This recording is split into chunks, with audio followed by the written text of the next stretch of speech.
and welcome. This program is part of the Global Stage series, and we are coming to you today from Abu Dhabi, site of the inaugural Global AI Summit, presented by G42, by Microsoft, Responsible AI Future Foundation, Eurasia Group's GZERO Media. I'm Becky Anderson, host of CNN's Connect the World with Becky Anderson, and the managing editor here in Abu Dhabi. Our show is broadcast nightly from here in Abu Dhabi.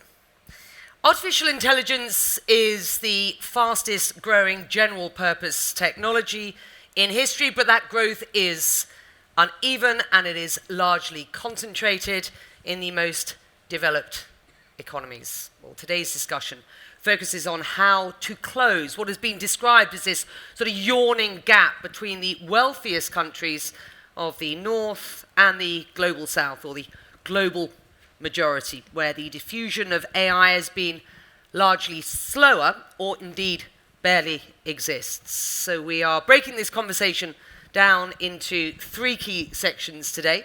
The three T's, if you will: technology, talent, and trust. And I'm absolutely delighted to be joined today by the world's top experts and thinkers. Brad Smith is the Vice Chair and President of Microsoft. Welcome. Peng Xiao is the CEO of G42. Good to have you, sir. Ian Bremmer is the President and Founder of Eurasia Group and GZERO Media. Good to have you on board. And Baroness Joanna Shields, Executive Chair of the Responsible AI Future Foundation. And we'll talk about what that is, what its mandate is, and where you see the foundation's future coming up. So welcome to you all. That is my sort of down the barrel of the camera, as it were, introduction, because we have a live audience today as well, and this is being streamed. So it's good to have everybody both in the room and those of you watching on board. All right, let's start. Let's start with technology. The first of the three T's that we want to deal with today: the infrastructure and tools required for AI at scale. Brad, let's start with you. Microsoft recently put out an AI diffusion report. I've read it. It is rich in content. Thank you for that. Describe for us the global landscape as it stands right now when it comes to AI diffusion. Well, I think the real challenge is you cannot build AI in the sky, even though we talk about it coming from the cloud. It requires a foundation.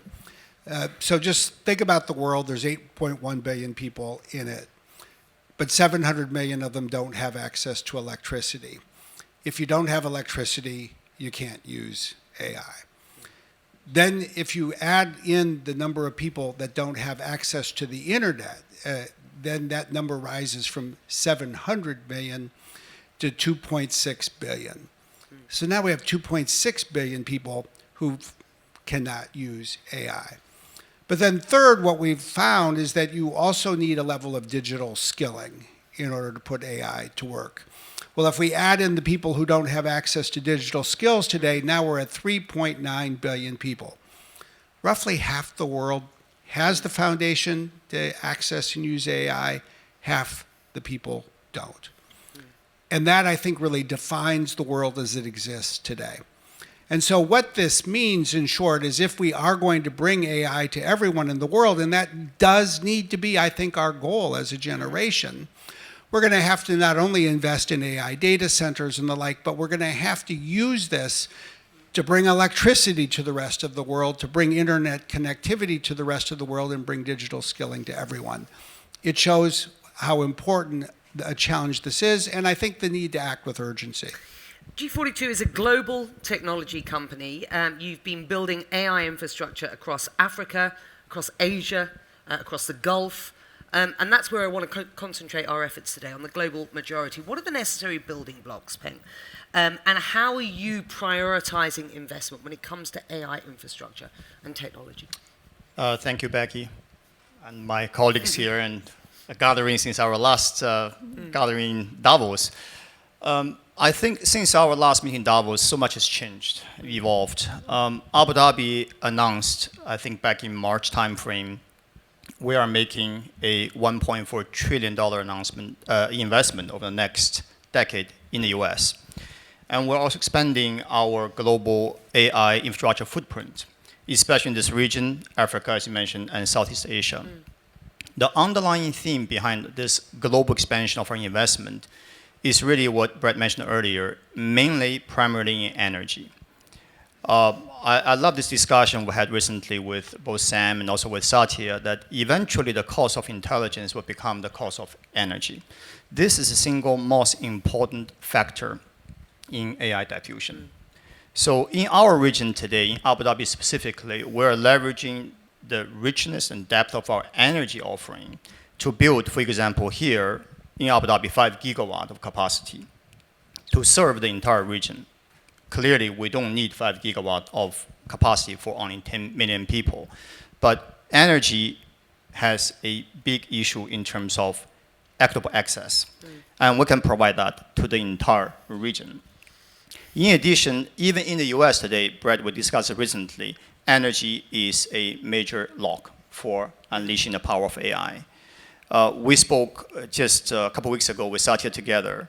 I love what Satya described as a new architecture of AI infrastructure development. There are 2 factories being built right now.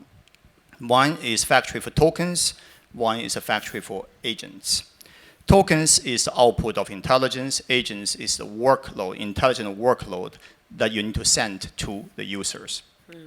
All of this will converge upon more energy being applied to drive these workloads out. So we are focused on that here, specifically at G42 and in the UAE. Thank you.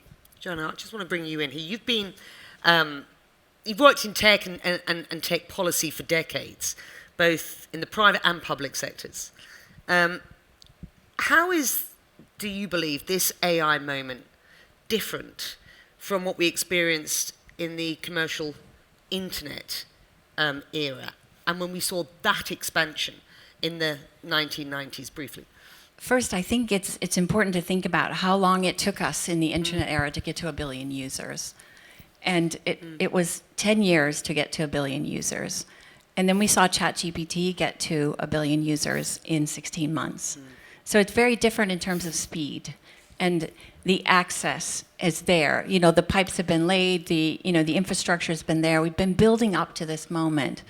But what is different is the internet was a linear experience where you sent out a search query, you got an answer. This is a situation where I'm still in awe when I use these products, and I see that I can ask a complex multifactorial question and get a dissertation back that is almost ready for presentation. I mean, this is unprecedented. So to me, this is one of those civilization uplift moments that we cannot afford to miss. And if you look at the global south, you have the largest populations in the world, you have the youngest and growing populations, and we have to serve those communities. We have to come up with the playbooks and the best practices and share the ideas that are working everywhere. I mean, all of us today are using agentic AI across the enterprise. It's all the rage. I mean, most of the people here probably use Slack and all those other products that have all completely integrated, agents into their experience. So we're getting the benefits of that.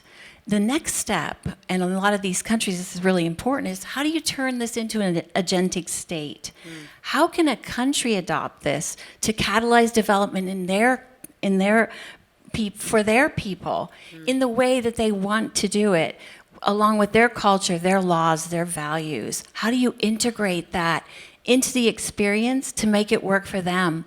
And all these countries have fantastic startup communities and innovation hubs, and bringing those entrepreneurs together with the governments and helping catalyze that is really what the Responsible AI Future Foundation is all about. And we're going to give you a bit more time to talk about that momentarily, because I think that's really, you've really squared off where we're hoping that this discussion will go. Ian, let me bring you in at this point. You've said that AI is geopolitical by design.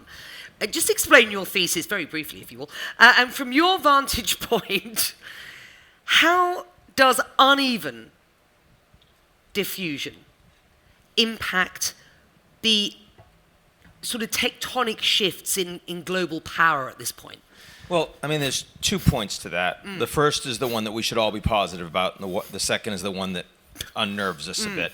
The one that we should be positive about is that we have a group of hundreds of people in this room and companies around the world and leaders around the world that have all recognized in the last year, 2 years, that this is where we need to invest.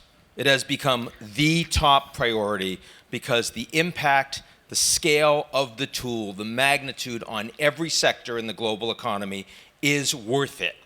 And so if you want to have a shot at reaching sustainable development goals or exceeding them, you want to reduce waste, you want to improve efficiency, you want to deal with climate change, all of those things, this is the bet collectively the world is making.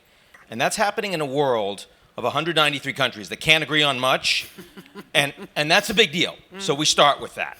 And even if we didn't make any progress on getting those 4 billion people that right now don't have the digital tools or the infrastructure or the internet or the electricity to be able to use AI, we would still want to make that bet because it would still be the best opportunity for our planet to make it.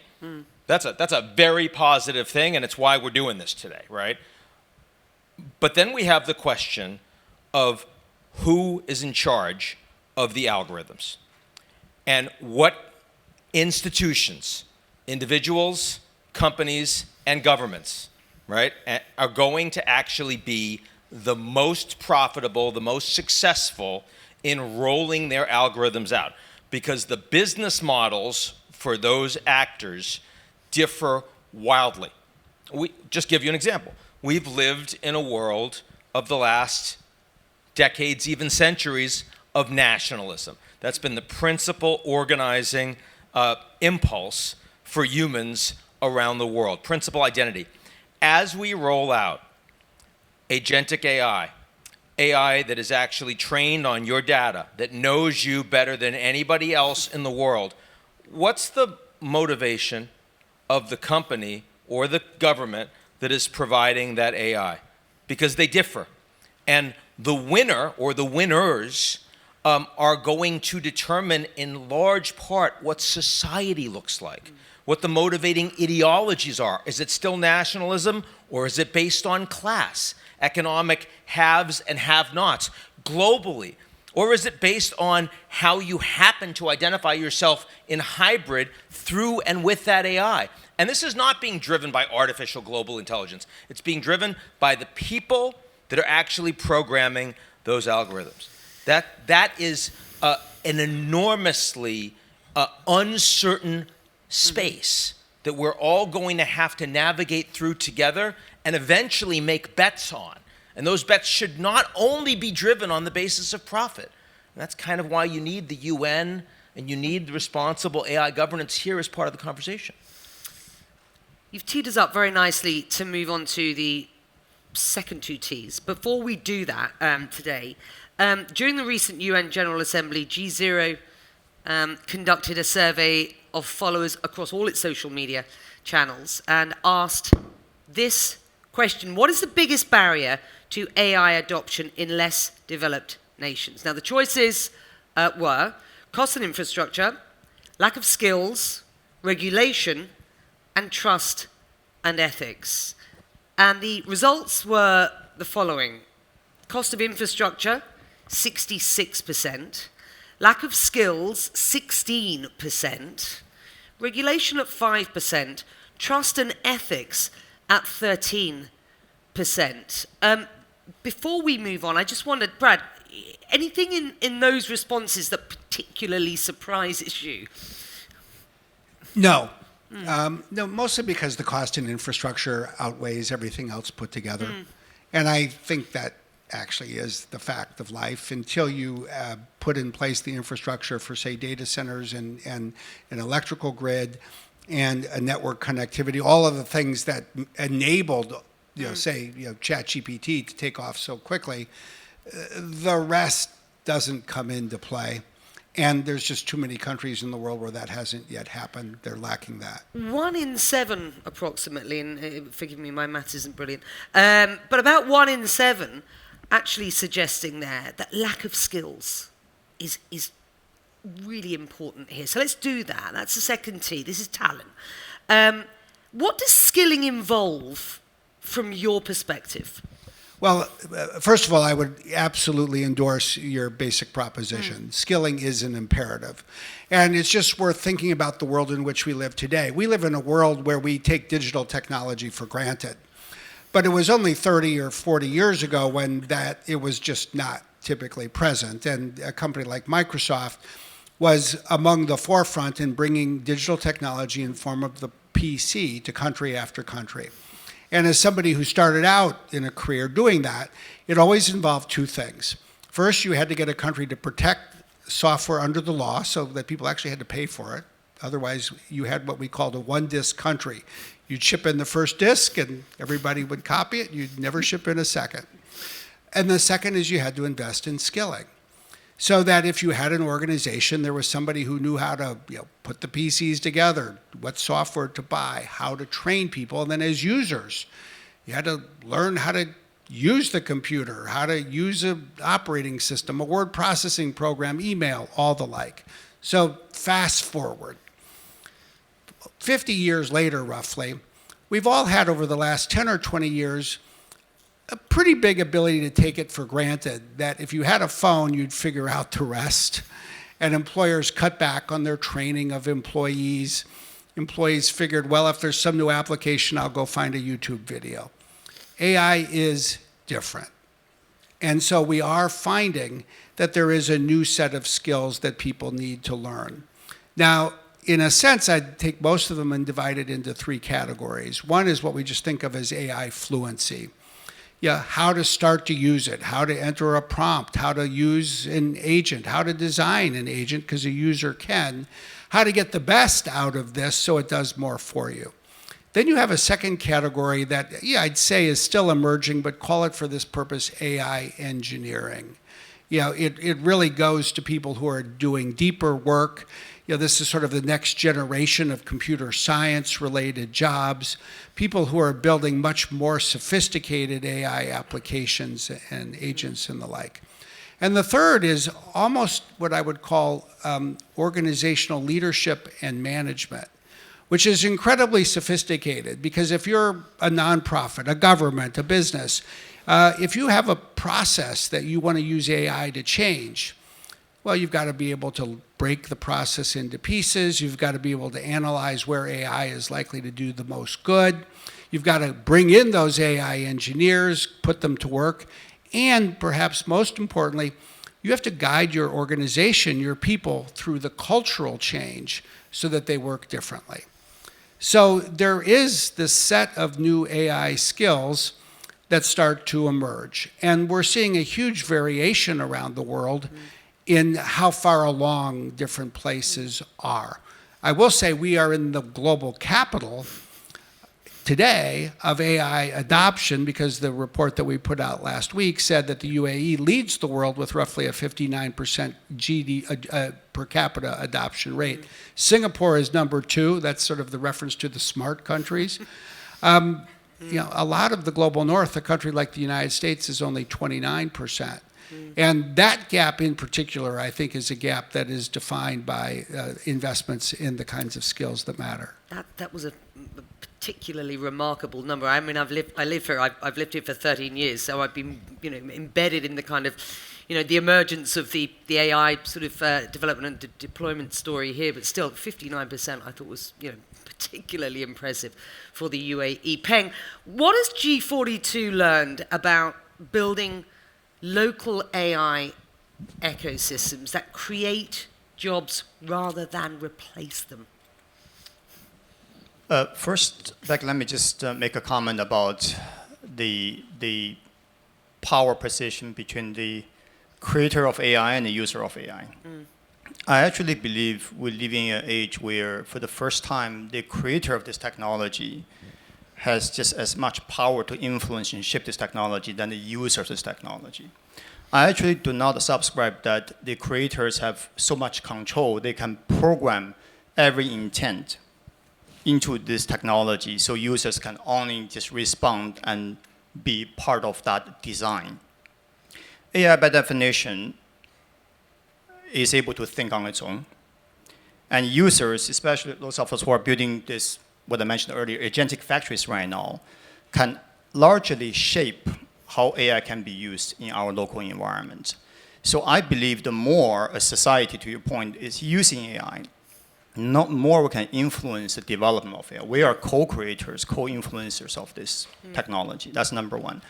Number two, G42 specifically here as a national champion in the UAE, driving the development and adoption of AI. What we are witnessing is, number one, we see a society here in the UAE, education of AI has become central to national agenda. From our MBZ University of Artificial Intelligence, where I'm fortunate to be a board member, just early this year, we launched our undergrad program. By the way, talking about jobs, 50% of all our undergrad students, they are aged between 16 to maybe 19, already all started their own companies. They're all CEOs. They are creating their own jobs. Thanks to AI, they can create their own jobs and actually be CEOs today.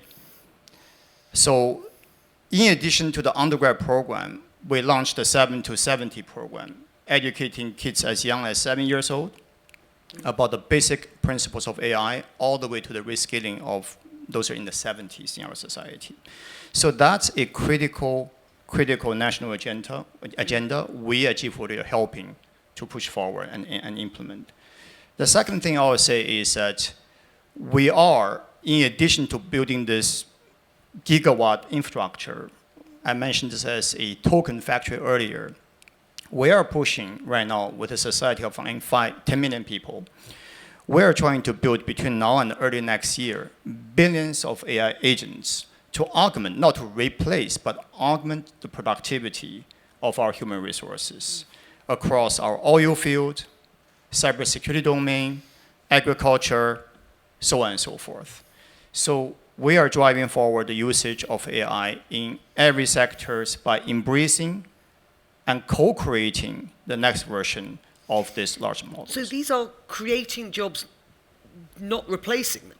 They are number one enhancing. Question, they are enhancing job productivity, as speak, and we are discovering new jobs. Right. Otherwise, why would half of the graduate class of our undergrad school would have their own companies? Ian, I think from the geopolitical standpoint, what Peng is just talking about, as far as what's going on here, is going to be really, really impactful. I mean, we are talking about a technology that is racing ahead of some societies' ability to adapt at this point. I mean, do you see governments and businesses as taking any sort of lead in reskilling at this point? I mean, where is the proactive sort of momentum out there, if at all? I mean, it's right here. Right. Its lowest energy costs and its highest level of AI diffusion, right? So it's right here, and as soon as you leave here, one or both of those things become more problematic, right? So and at scale, and so we need to recognize, like, first of all, you're going to have a lot of elections won or lost on the basis of what is your cost of electricity. All we've been hearing from global CEOs involved in the energy complex is there is nowhere close to the level of investment and speed in the grid globally to make this work. So you may have a whole bunch of skilled people, but they're not going to be able to use AI effectively. So that's number one. And in the United States, like, we already see elections, New Jersey, right now, happening on the basis. If anyone that's been in the United States, you've seen the barrage of commercials. It's all about who has an electricity plan because the prices are going up. That is going to become a systemic issue around countries across the world that are trying to build data centers, but also have people that are competing for that electricity. And we don't have the build out for it. It's a massive issue. Second point is what's happening on the ground to the kids. What's happening to a whole bunch of white collar professionals. Trump as a phenomenon is pre-AI. We have to remember that. It's a really interesting wave, but it is about mostly sub-college educated men, right? Blue collar, a lot of them in rural areas. And they have been left out of the last wave of globalization. That's why Trump is talking about manufacturing. Let's get those jobs going, even though that's only 3% of actual jobs in the American workforce right now, right? But coming real soon to a theater near you, it is advanced degree, it's white collar, it's urban, it's suburban, it's women, and it's their kids graduating from universities that aren't going to have the same opportunities. And I don't think that Trump is well positioned to get those votes, but neither is today's Democratic Party. There is a big space out there politically to take advantage of that disaffection, but the smarter thing would be to get ahead of it and start putting the policies in place that the UAE is already doing. And that's what I think we're talking about today. How are you thinking about talent at the Responsible AI Future Foundation? Well, first of all, I think over the course of the last few decades, the best talent in countries picked up stakes and moved to Silicon Valley. If you wanted to be in software engineering, you wanted to work in technology, you wanted to design chips, whatever you wanted to do, that was the path. So countries lost their best and brightest. But what we're seeing now is COVID was a factor. It taught people that you can do really great things from home or from locally, and people survived that way for a period of time. So it sort of broke the ice. But now we have AI, and I mean, for those of you who build products, software products, you'll understand how good it is at code. We talked about it this morning in the Enact forum. I think the stat was that one top engineer said that it was like 90% as good as he was. And, I think we're getting to that stage where this is where AIs excel. So the best and the brightest of that country could potentially stay home and build that next exciting startup locally. Right. And I think that that's a real possibility. And I think we're finding that, the world is changing a lot, and people have an element of pride about where they're from, and they want to contribute. But they didn't always want to lead, but they had to be the best in their field. So I think that's a real opportunity. So how do you nurture those groups, and how do you create those examples? How do you share those ideas and enable more startup hubs to with the support of government and with the help to actually enable these kids to do that great work at home and bring that economic value to their home countries. And I wonder what the guardrails around exactly that might look like as we come to, and I'm conscious of time, the third T in this discussion today, which is trust. And let me stay with you as the exec chair of the Responsible AI Future Foundation. I wonder if you can just briefly sort of lay out what the foundation's sort of mandate is, what you're set up to do, and how you define responsible AI. I think responsible AI in the context of this new foundation is about empowering everyone equally and enabling others to level up and to be part of this revolution. So I think that our focus is on that catalyzing function. Right. But I think in order for that to work, Ian brought this up, information integrity is a very important component of trust. And I feel like if we don't, some of the most advanced systems, AI systems in the world are the ad recommendation systems that power the attention economy, which are, really why we see things that are provocative or, downright evil spread much faster than a positive message. And this is a fact. I mean, I was at Meta, Facebook, when we built the system that, started the ad revolution. And you feel a certain sense of responsibility in that. But, models that are trained with social media data are a real risk because they will further embed and create, communities where people are, the conspiracy theories and things that are really damaging trust. It's something that you have to elevate that awareness and help people understand that what they're seeing and reading is AI generated. It's modified. There's a perception that that passion, there's an asymmetry to it because it's a handful of people, but it's provocative, so it keeps you on the site. And I assume that you will be setting yourselves up for, and are set up to provide some sort of necessary tools for sort of safe and equitable diffusion, and conversations like this and the work that you're doing is massively important to the rest of us as we explore the idea of trust and governance. In that there are already several global frameworks on the table, including from the United Nations, of course. In fact, you held the pen last year on the High-Level Advisory Board report on AI. Can you describe the current state of play as you understand it for global norms and for governance, and where you see both consensus and where you see the challenges at this point? Well, I mean, obviously the technology and the money and the urgency is moving a lot faster. And we just heard Secretary Burgum talk about the essential, AI arms race between the United States and China, and the Europeans don't want to get left behind, so they're now racing too, right? I think that the most interesting thing we have just heard was just a few days ago.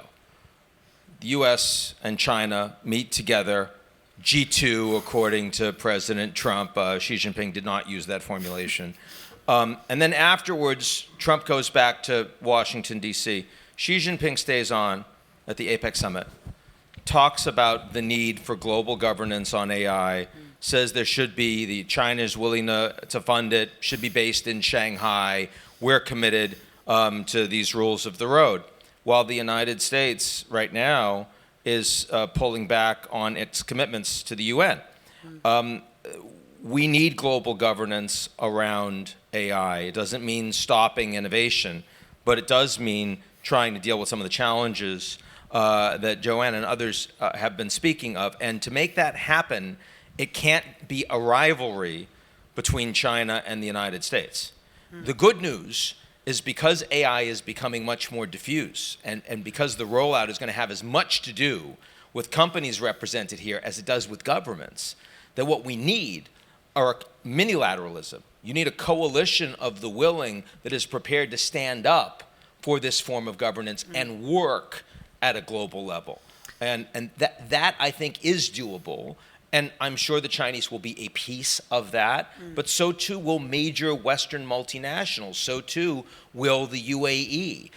So too will be countries in the global South that are real stakeholders if this is going to make a difference for humanity.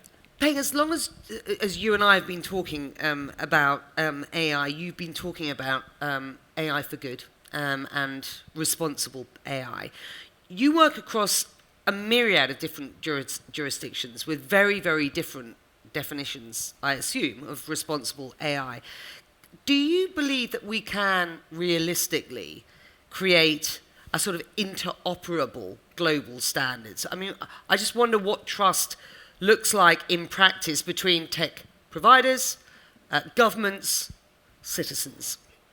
What's your experience to date, and where are you headed in your own mind at this point? The short answer is very hard. Very hard to build this framework, this platform to create this trust. Trust needs to be earned. I was having this conversation with my team recently. How do we, as technology practitioners, instill trust into the AI stack? It cannot be just in the model itself. If you look at today, I'm sure everybody here played with Sora 2 when it came out a few weeks ago. The realism of creating a video of yourself having a conversation with someone in Japanese, 10,000 miles away, nobody can tell the difference is real or it's fake. So fake news, disinformation, misinformation is a big problem already. Technically, we need to implement certain watermarks, fingerprints into the synthetic content so we can trace back to the authenticity of that piece of content, which model, what data, who is the end user who created that content. But even more urgently now, as I keep referring to this agentic factory now we're also building, in addition to the token factories, is that soon enough, my 1,000 agents who are working for me will be talking to Brad's 1,000 agents working for him. How do they know these are real agents representing us? The identity of it. how do I authorize my agents to book a trip, make that transaction, access my wallet?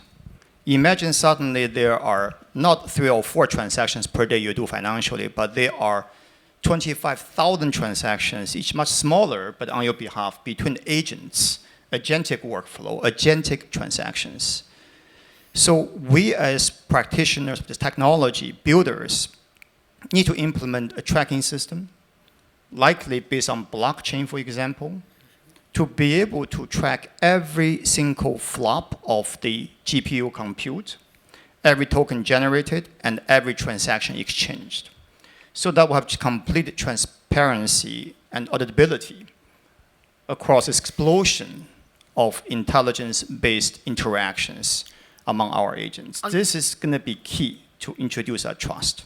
Are you convinced that others in this ecosystem, in positions like you are in, are also having conversations with their teams about embedding trust or not? I know Arthur is. He's sitting right there from Vistra. I know that Brad and Satya, others are. But I don't believe every single person is treating this with high priority. But I do believe it'll become inevitable. They have to fit, for their models, for the infrastructure to be used and adopted, they have to show their technology trustworthy. And 1 in 8 people put that as the most important in the polling that Ian's company did just at UNGA. So let me close out this then with you. And I'd like you to sort of respond, if you will, to what Peng has just sort of posited there. And how do you also ensure that there is a balance, an opportunity to balance innovation with governance, regulation, trust? Where's the line here? Well, what I try to do, I think, is answer that and blend together these other things by taking one part of the world and saying this is going to be the real test for this century for humanity. It's Africa. And let's recognize it's 1.3 billion people, and it's the only continent that's growing rapidly. Europe is shrinking in terms of population. Japan, Korea, they're shrinking. The US is flat, mostly. So the future is AI agents and people born in Africa. How do we ensure that the first serves the second? Then start by, and go to your questions about talent and trust. For every 14 data scientists on a per capita basis you find in Europe, there's only 1 in Africa. So why should people trust technology if they don't have the opportunity to contribute to its development because they haven't been educated in the field? We have to ensure that more people have the opportunity to master these disciplines growing up in Africa. The second thing we haven't talked about is the fact that most content on the internet is in English, more than 60%. Way out of proportion to the percentage of the world's people that speak English. Arabic is underrepresented. You get to Swahili and other African languages, even more underrepresented. That's a problem because generally at this point, AI performs better when there is more data in a language to train it. And thanks to Mistral, G42, others, there's certain open source efforts to address this. But we need to go out in a determined way and start to develop a greater AI capacity in these additional languages. That's one of the things we're doing through our AI for Good lab in Nairobi and here in Abu Dhabi. Then third, I think we should recognize, as this does, as Peng said, if the future of AI development, the future of AI, call it science as a part of computer science, probably has less focus on coding and more focus on ethics. How do you code this? How do you design it with responsible AI, privacy, security, the information integrity, avoidance of bias? We have to build on those first 2 things and then establish guardrails that at one level I would like to believe will have universal application around the world. And at another level, we should recognize that it's also more than likely and even more than reasonable that different parts of the world and different cultures will have their own nuanced views.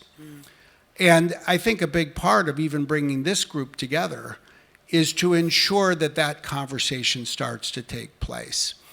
there are certain standards that we'll all hopefully need to meet to ensure trust, and that's where an organization like the UN and global governance fits in. But especially in a decade where local control is outweighing multilateralism on a global basis, how do you ensure that different voices around the world can be heard and they get to shape this in their own appropriate way? This has been a thoroughly fascinating conversation and to be continued.